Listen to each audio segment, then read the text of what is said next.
Welcome to the Copy Closer podcast. Today we've got Mike Young, the makeover master. Mike Young is such a freaking badass, guys. Like, I don't have a prepped bio or anything for him. This is actually what I think. I went to one of his events here in Scottsdale, Arizona, and this guy put on an event, had tons of people show up, really good high-level people.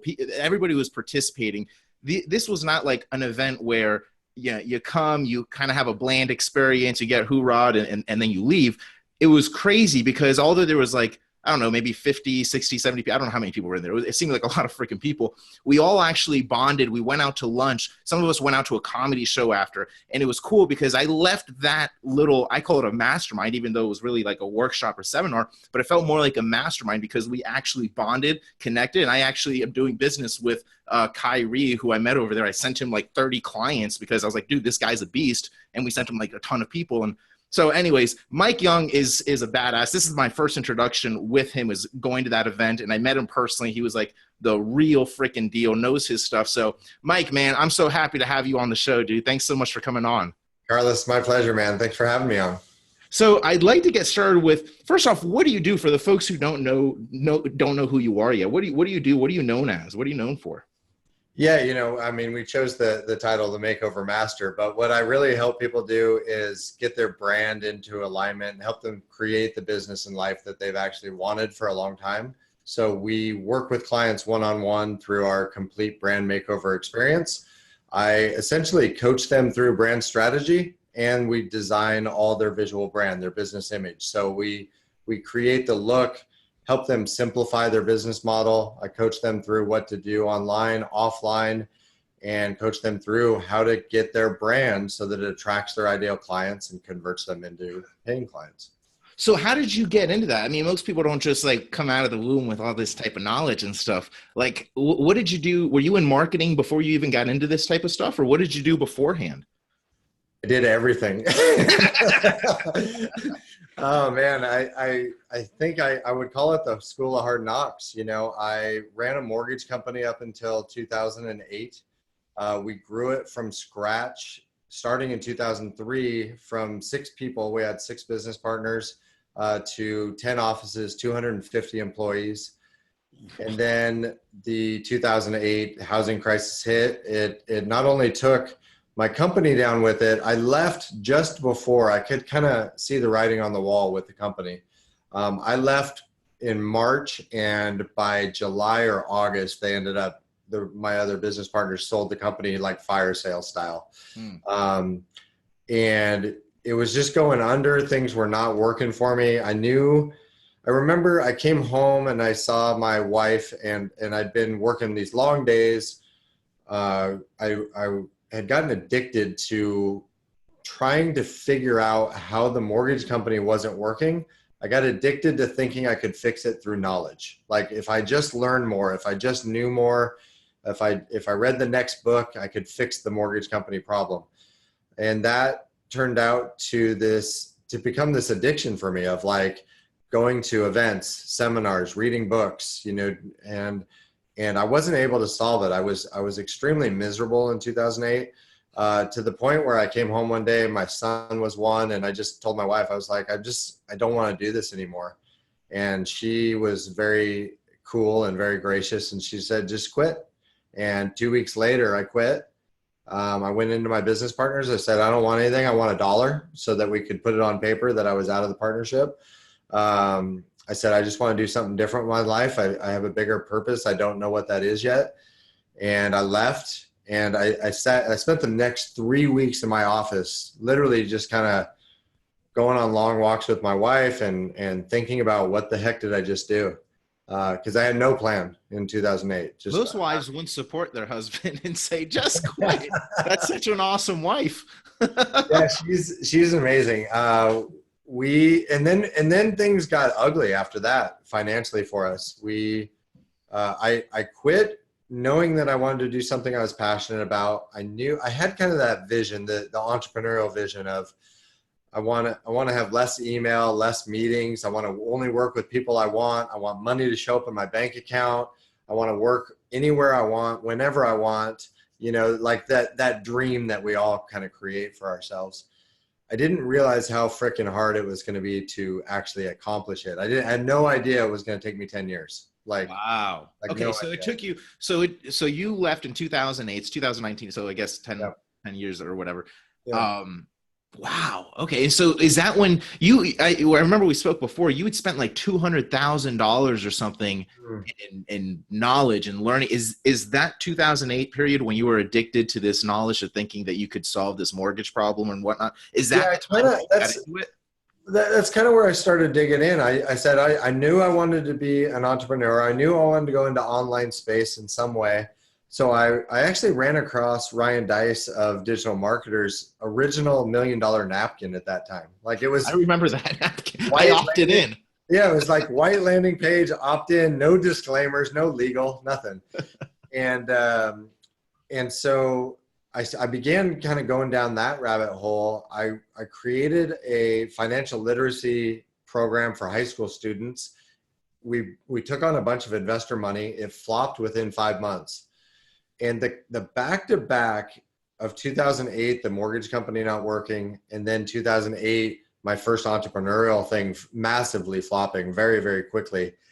And the borrowing of other people's money, the investment of other people's money and then losing it, created a very deep-seated shame in myself, like resentment and shame. And just, I really went into like a 3-year depression, I think, 2010, 11, 12, where we decided to move to Seattle. We essentially had lost all our assets, all our money.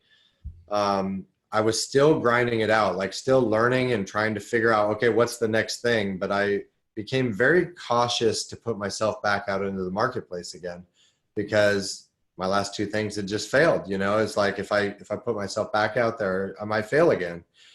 I ended up running into an old business partner. We created this online platform helping people get their business up online, creating a brand around it, and then helping them automate their email marketing. So we had the CRM, and that actually worked pretty well from 2012 to 15. But the 200 grand came from, I was taking almost everything that I made personally during that time, and I was investing it back into courses. And I was going to Infusionsoft events. I bought Amy Porterfield's stuff, went to her private event. I went to bought Marie Forleo, like all these random courses, Lead Pages, Infusionsoft, MailChimp, you know, like all the tools and stuff that you're sold, ClickFunnels, you know, I went and I bought all of it. But what I believe now is that was a very creative way for me to, it was an addiction that was healthier than doing heroin. It was an addiction to mask the sense that I was afraid to put myself back into the marketplace on my own, because I was number 2 behind the scenes of that company. Do you have an addictive personality in general? Yes. Because I've noticed that a lot of the most successful entrepreneurs that I've met have that addictive personality, and they've found a way to take it off of, say, alcohol or drugs or food or whatever it is, and just channel it into one thing, which is either make money, or generally it's make money. That's why they're super good at it, right? So it's just interesting because you use that word, and I'm like, I've never really heard anyone say they were addicted to the knowledge and addicted to studying all that stuff. So it just makes sense, because you've kind of, it seems like you went through a huge phase of just learning, essentially. But what made you finally take action? Because you were in this 3-year depression stage. You'd spent all of this money, and I mean, I've been in a situation where I've worked over tons of money. I'm like, man, I'm just buying too much. I'm not even making money because I'm buying so much stuff, you know? Yeah. What made you finally start putting it into action? What was it that pushed you? I think it was 2 things. One, in 2015, my brother-in-law committed suicide. Wow. And that was really hard. It was obviously hard on my wife. It was hard on the family, and to see the disruption that comes from suicide. And he took his own life, I should say. I've learned that that's kind of a bad thing to say in the suicide communities, which is committing suicide. It's kind of an old phrase, I guess. But he took his own life. And I kind of woke up at that time and just said, like, if not now, when, you know, type of thing. It's like, when is it time for me to stop beating myself up over 2008, 2009 period. When's it time to live the life I want to live? And so that was about the time. Then in 2016, I had separated from my business partner. I said, he decided to take a high paying consulting job. I said, if you're going to do that, I want to do my own thing. I began doing Facebook Lives and putting myself back out into the marketplace. I had a full-time designer at that point. Because our business was helping people get up online and create branding around it, we'd created over 50 brands together. And so I very much liked my designer. I still have work with her today. She's in Serbia, our head graphic designer. And I enjoyed the process of watching other people kind of get energy about putting themselves out there, although I was robbing myself of the same experience. And so I just said, okay, I'm going to go into this branding thing because I like it. That was really it. It was, I enjoyed it. I enjoyed my designer. I enjoyed the process of clients. And I wanted to take all the knowledge and combine it into some sort of branding coaching experience. But I feel, we talked about this before the podcast, but I feel like I was just too early. Like I needed to still kind of develop my skills and my character a little bit further before I was ready to put together a combined coaching and branding experience. So we began with like a lot of logo creation and Facebook covers and website designs. And we were only doing the visual piece for a couple of years.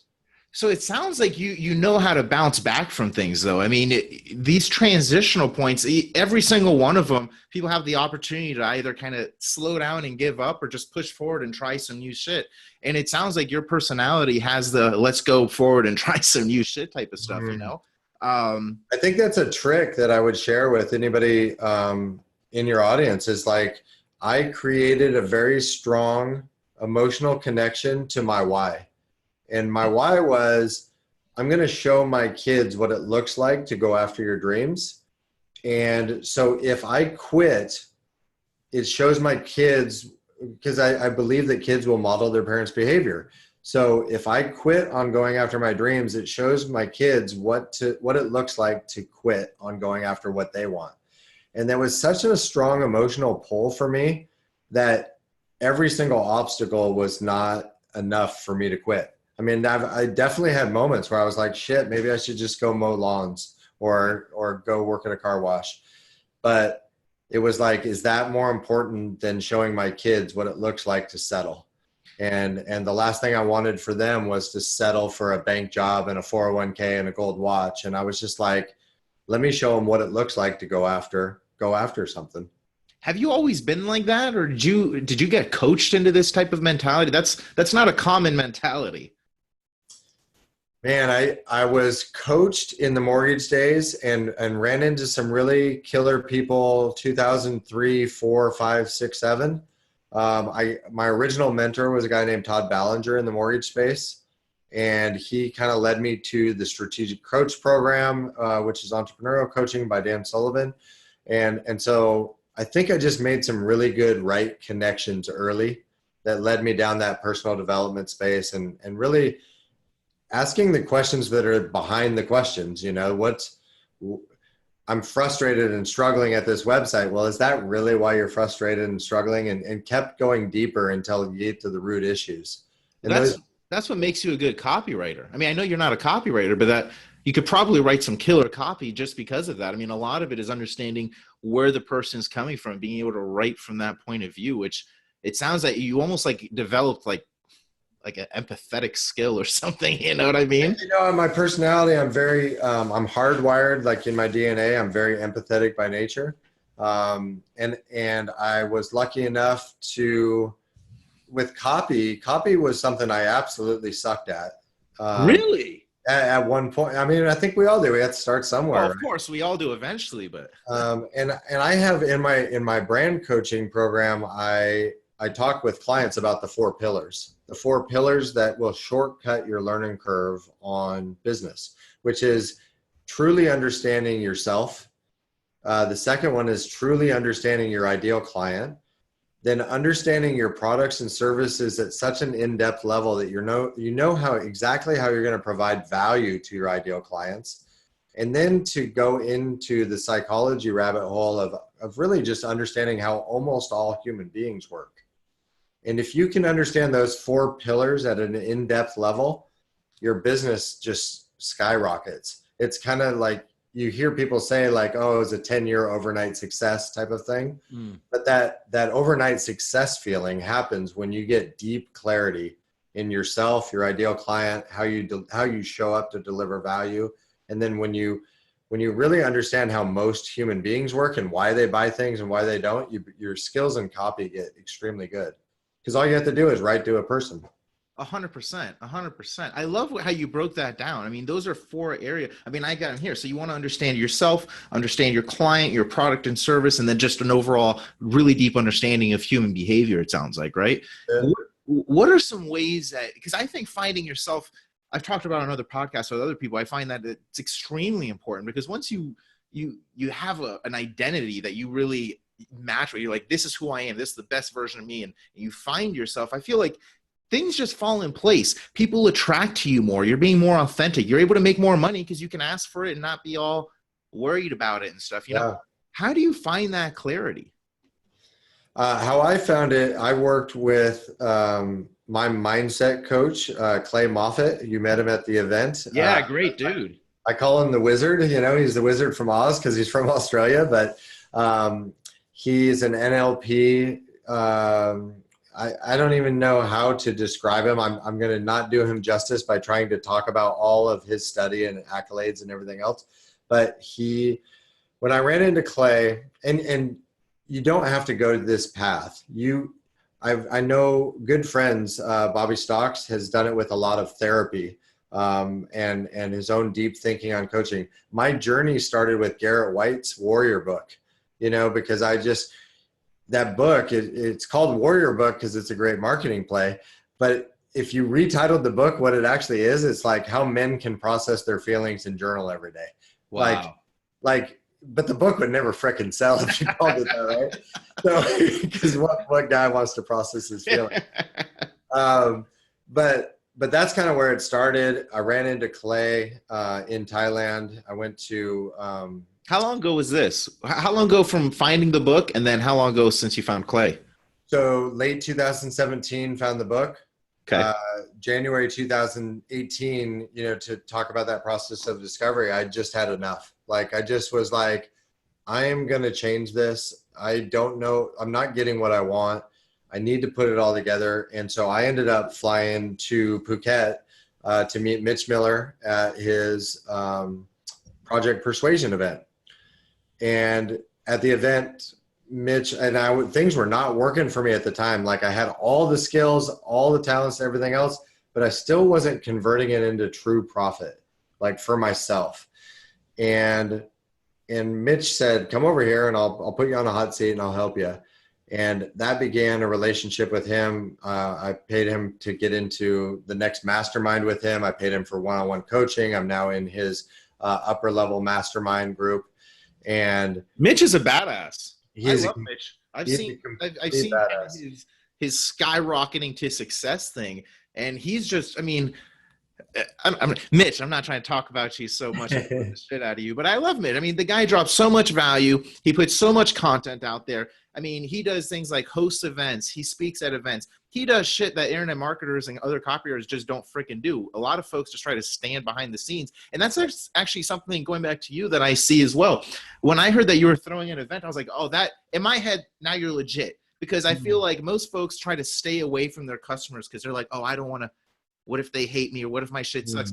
I mean, when you bring people into a room, it just magical stuff happens. You know what I mean? Like, is that where you got the idea to throw these events? Because I don't know if this was your first event or not, but it was really well handled. And that was my first live event that I ran. That was really good. And the event was amazing. Like, I think it was the combination of my story and then Clay talking and then Elizabeth Lyon speaking, and the room just connected. Like, it was crazy how being okay to open up to your vulnerable story, your vulnerable self, and share what you've gone through. And the room did that together. And that's why we had these people going out to events at the evening together and sitting by the fire and smoking cigars together and stuff. And And it was such a cool event because people just connected on an emotional level.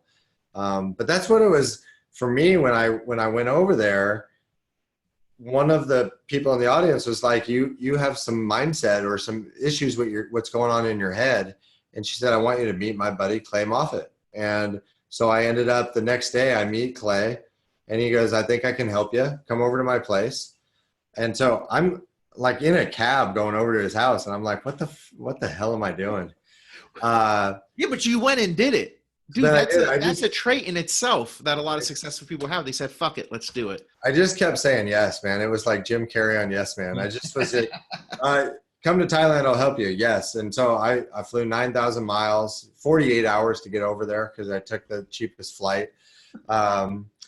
Clay hypnotized me for 8 weeks straight and worked with me and rewired my mind to put down some of those burdens of the past, to shift my energies and my focus to what I really wanted. And it took a little bit of time, but things really shot up like a rocket ship after that. It was, I was on last year, I think I was on 24 podcasts. I wrote a book. I put my brand package experience together. My prices went from struggling to sell a $1,200 package to now our experience is $25,000. All of that happened in less than a year. Do you think it's easier to sell these high ticket, quote unquote, high ticket things? I mean, $25,000. I feel, well, let me actually get your opinion, because you can do so much more for your client with 25 grand than you can with $1,200. So like the experience could just be that much more. Do you find it easier to sell that type of stuff than peddling like $1,200 deals? The thing that kind of blew my mind is, and I've had this happen, is that it's just as much work to sell the $97 thing as the $25,000 thing. It's still a conversation with someone and you explaining what they get for what the investment is. And a lot of it has to do with, this is something for your audience. If they're having trouble selling, a lot of times it's not the mechanism. It's not the offer. It's usually something internal with them, like going on. It's being able to, that's why you have to start with understanding yourself and what's going on. Because if you can sort yourself and show up with confidence, with mojo, whatever you want to call it, like that's half the battle. Like people can just sense it. And so you get in these conversations and you're trying to sell a $97 logo and people keep not buying from you, or they're even bargaining with you to try and get it from 97 to 57. And I don't have any of that resistance anymore because I'm very clear on how we serve our clients. I show up in the right way. I've sorted myself out enough to know that it's worth it, because a lot of times our clients leave this experience after a year of coaching with me and a new brand and everything else. And that investment is such a small number based on what ends up happening next for them. Dude, I love it. I love it. And so since you've worked with so many people, you mentioned building 50 brands in the past. I'm sure you've done more than that now. What are some things that we should be paying attention to if we want to launch our own personal brands? I would say, other than hire you, obviously, we got to do that. I would say the primary thing that I deal with over and over again is the message being too wide, not being tight enough.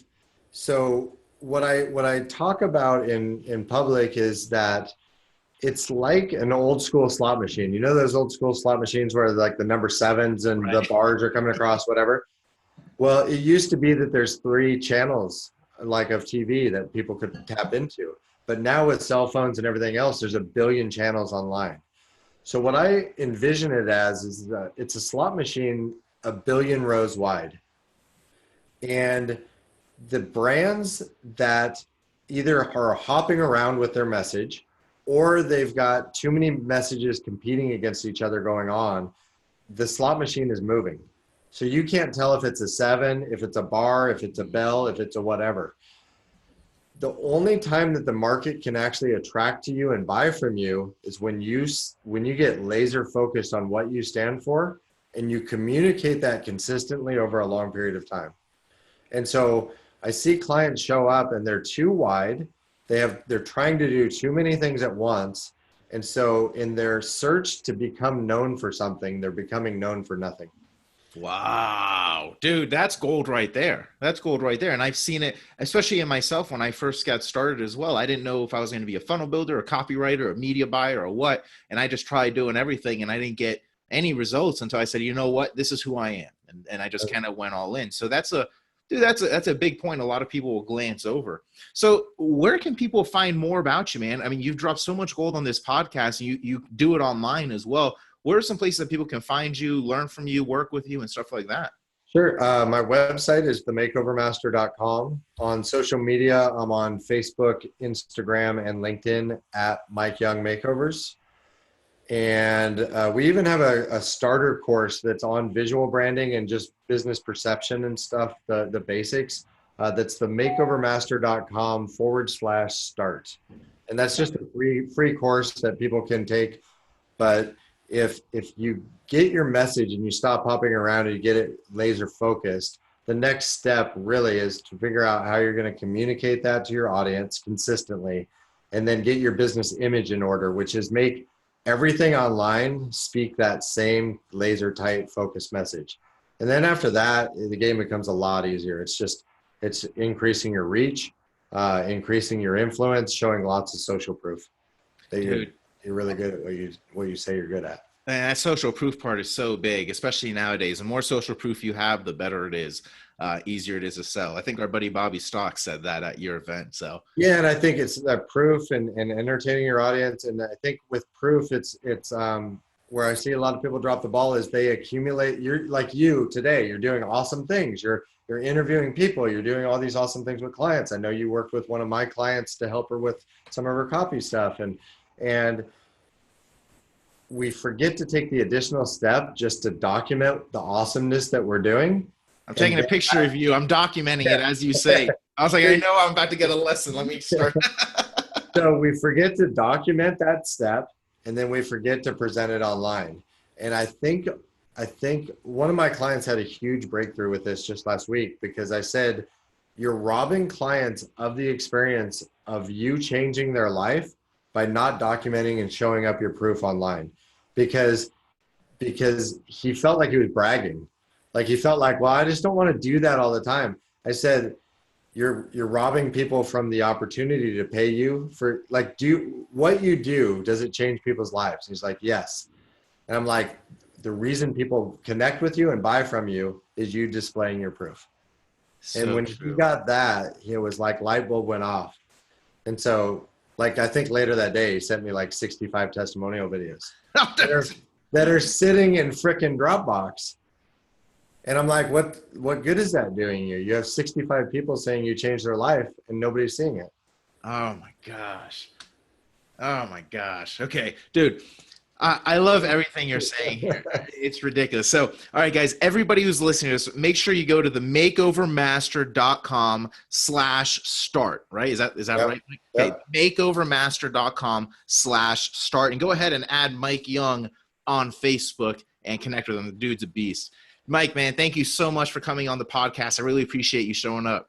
It is awesome to be here. Thanks, Carlos. Talk soon. All right, and everybody else, make sure you subscribe to this, rate us 5 stars, give us a killer written review. And again, go to themakeovermaster.com/start.